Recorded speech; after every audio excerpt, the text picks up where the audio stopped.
RMC. Trump-Biden, duel pour la Maison-Blanche.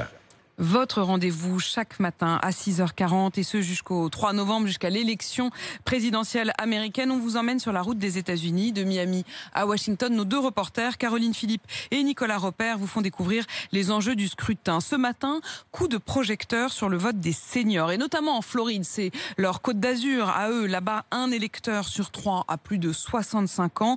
Nos reporters se sont rendus dans la plus grande communauté de retraités des États-Unis. Ça s'appelle The Village. C'est une véritable communauté fermée où tous sont retraités. Il y a 4 ans, ils avaient majoritairement voté Donald Trump. Et bien 4 ans plus tard, vous allez le voir, la base est toujours solide.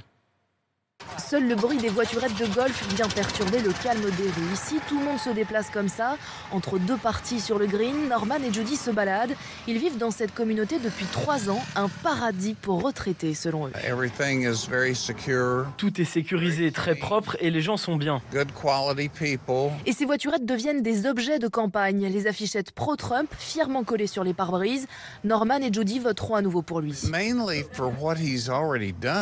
Essentiellement pour son bilan. On était un peu dubitatif quand il a été élu sur ce qu'il pouvait faire.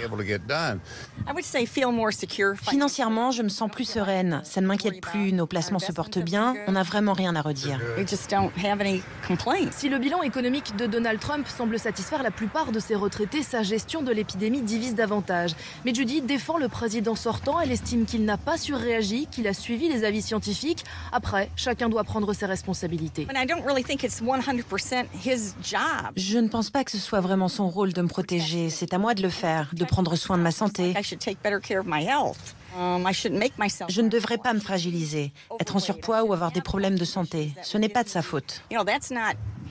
Il a fait du mieux qu'il a pu. C'est aussi ce que pense Bob, fervent supporter du président. 4 ans de plus avec Trump, j'adorerais. C'est un homme d'affaires. Un pays doit être dirigé comme une entreprise. En revanche, sa femme Cynthia a plus de réserves sur la personnalité de Donald Trump notamment. Il n'arrête pas de parler, on sait que ça ne changera pas. Mais ce n'est pas un si mauvais président jusqu'à présent. Il devrait juste être plus mesuré dans ses propos et qu'il arrête un peu de tweeter jour et nuit. Certains retraités se détournent du président pour rejoindre le camp démocrate. Mais à moins de 2 semaines du scrutin, John Calendro, porte-parole du comité local de soutien à Donald Trump, reste confiant. Je pense qu'on va gagner, mais ce sera une élection serrée. Nous remplirons notre mission. Dans notre ville, la dernière fois, les habitants ont voté à 70% pour le président. J'ai toutes les raisons de penser que ce sera le cas aussi cette fois. La majorité des retraités n'ont qu'une hâte, que l'effervescence autour de cette campagne s'arrête pour qu'ils puissent retrouver leur quotidien paisible.